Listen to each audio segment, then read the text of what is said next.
Today's video is sponsored by Ground News, of whom more in a bit. Good evening. Today I'm going to do something a little different from my usual fare. I'm going to try to answer a question that's been bugging me for a while. Today I'm asking, what is the point of the Heathrow Express? Now, I didn't come up with this question, you did, as in you collectively, the viewers of this channel. Several of you have asked in the comments section what purpose the Heathrow Express serves now that the Elizabeth line follows the exact same route.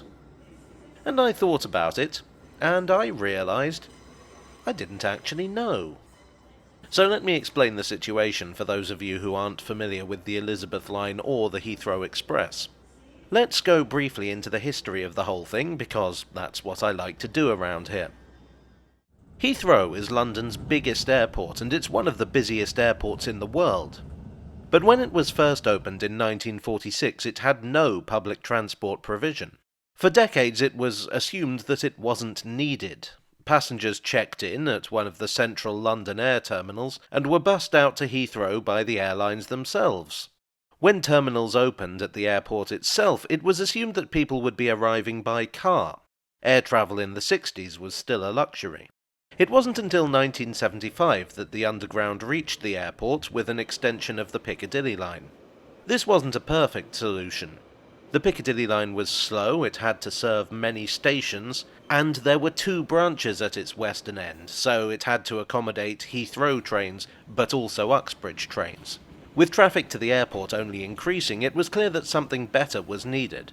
Actually, I did consider including the Piccadilly line in the comparison, but it's so much slower that I just didn't think it was a fair test. But I do have some videos on the Heathrow extension in mind, so its time will come. Just not today. In 1998, a purpose-built rail link was opened known as the Heathrow Express. This allowed trains to run non-stop from Paddington down the Great Western Main Line, and then veer off into a new tunnel that serves stations for Terminals 2 and 3, Terminal 4, and Terminal 5. In 2022, another new rail link opened, the Elizabeth line. This is an east-west rail link from Shenfield in the east through central London to Reading in the west. And incorporated into its western portion is the branch off the Great Western Main Line to Heathrow. So it's possible to get the Elizabeth line to the airport. Which raises the question, if both trains follow the route, what's the difference? I decided to compare the two as closely as possible to determine what the advantages and disadvantages were of each. Of course, if I'm going to travel, it's probably wise to get a good idea of what's going on in the world, and that's why today I'm glad to say that I'm partnered once again with Ground News. Ground News is a news aggregator and website that allows you to find out what's really going on in the world. They report on the reporters. They gather news articles together and show you the bias, ownership and reliability of each source. For instance, how about this story about a minor plane crash? That's a nice reassuring thing for my journey. I can see that there's slightly more interest on the left than the right, with 30 sources leaning left and 27 leaning right.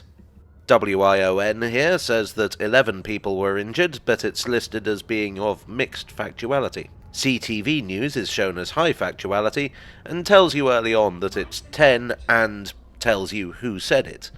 And let's hope they don't die under mysterious circumstances. Now, as somebody who likes to stay on top of the news, I very much enjoy Ground News, and I think you will as well. I have the Vantage subscription, which gives you all the features of your premium plan, plus ownership breakdown for stories and unlimited news bias analysis.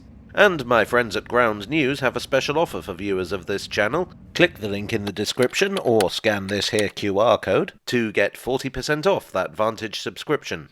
Speaking of comparisons, let's get back to comparing trains, which I like a whole lot more than planes. I made my comparison on 2 consecutive weekdays, Wednesday the 1st and Thursday the 2nd of May. I took both my trains around midday outside of rush hour. The first one I took was the Elizabeth line. I used my Oyster card because, well, that's what I'd use if I was doing the journey for real. I mean, I was doing the journey for real. But, you know, if I was actually using it to get to the airport because I needed to use the airport. You know what I mean. The service is operated by TfL, so you can use Oyster and contactless payment. The fare is £12.80. Something to bear in mind is that the daily Oyster and contactless fare cap is £15.60. So if you have other journeys to make during the day, you might save a few quid doing it this way. Trains to the airport are frequent, it's very much a turn-up-and-go service. There are 6 trains an hour, 2 per hour run all the way from Shenfield, which means it's possible to get to the airport directly from stations like Stratford, Liverpool Street and Tottenham Court Road. At Farringdon there's interchange with Thameslink, which serves Gatwick and Luton airports, and the international station at St Pancras, so really good connectivity there. The trains themselves are Class 345s. As I've discussed in other videos, the greatest weakness of these trains is that they have to act like underground trains in central London, providing high-capacity short-distance services, but like ordinary trains outside the centre, providing a longer-distance service. So there are a lot of things that would be quite useful but aren't provided on the train. There are no toilets, there is very little luggage space. Some of the aisles are quite wide, but you still might get dirty looks if you have a lot of luggage. The train calls at a number of stations en route, which does slow the journey down a bit, but also means that getting to Heathrow is easier if you live or are staying in places like Acton and Southall. At Ealing Broadway there's interchange with the District and Central lines of the Underground. I went to Terminals 2 and 3 because simply it would be easier for me to get home from there. That's where the bus station is. If you're curious about Terminal 1, it closed in 2015. The journey took almost exactly half an hour, which I think is pretty good.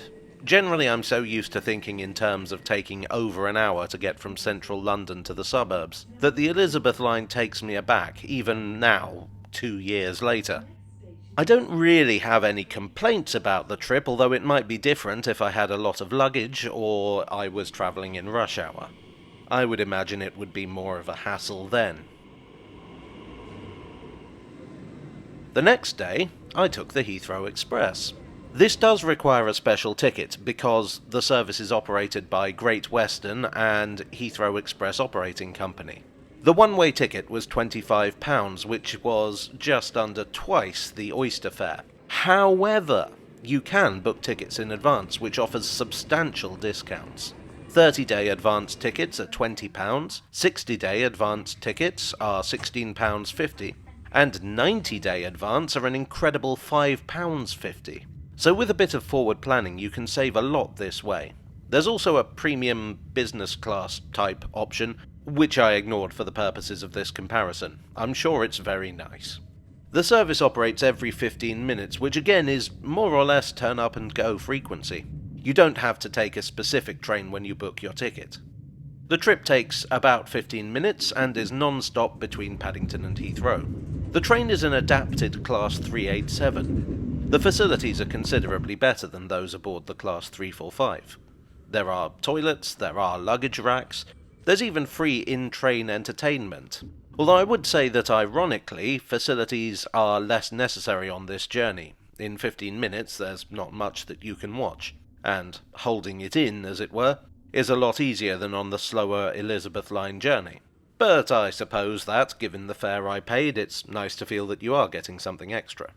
A criticism I've heard of the Elizabeth line is that the seats are kind of hard, and to be honest, I didn't feel that those in the Heathrow Express were much better.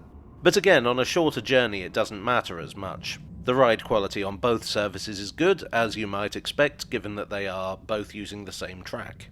The Elizabeth line and the Heathrow Express both use the same platforms at Heathrow, so there's really no difference at the airport end. At Paddington, I would argue that the Heathrow Express has the edge slightly in that it's based in the main station at ground level, so you don't have to mess around with lifts and escalators while carrying a suitcase.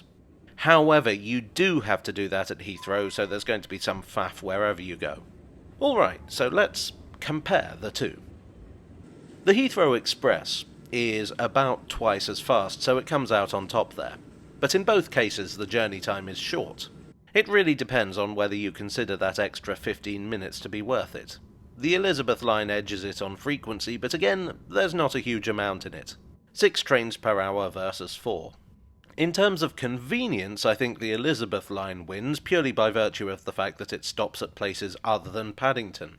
It connects with more services for onward travel and serves more central destinations. Facilities, well, Heathrow Express wins hands down. Even if you don't use the toilets or the in-train entertainment, the luggage racks are very useful indeed. Level boarding at Paddington is also pretty cool, and the barriers are wider.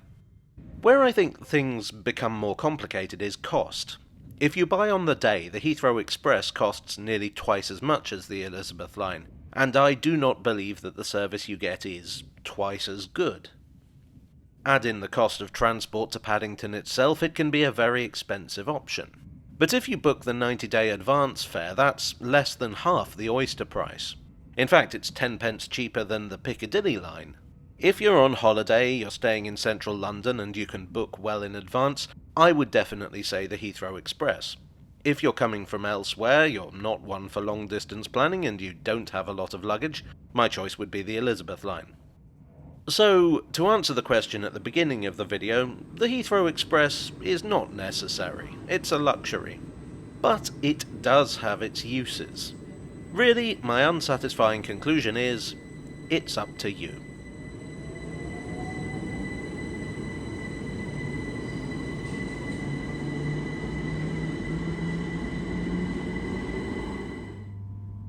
Well, I do hope you enjoyed today's video. If so, please do me the favour of leaving a like and perhaps you'd like to subscribe for more.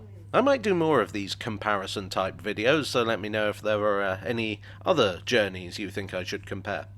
I would like, as always, to thank my donors on Ko-fi and Patreon and here on YouTube for your generous support. You are the extra space for my unwieldy luggage. Thanks again to Ground News for sponsoring today's video. Click on the link in the description or use this QR code to take advantage of their generous offer. And I'll see you all again very soon. Cheerio.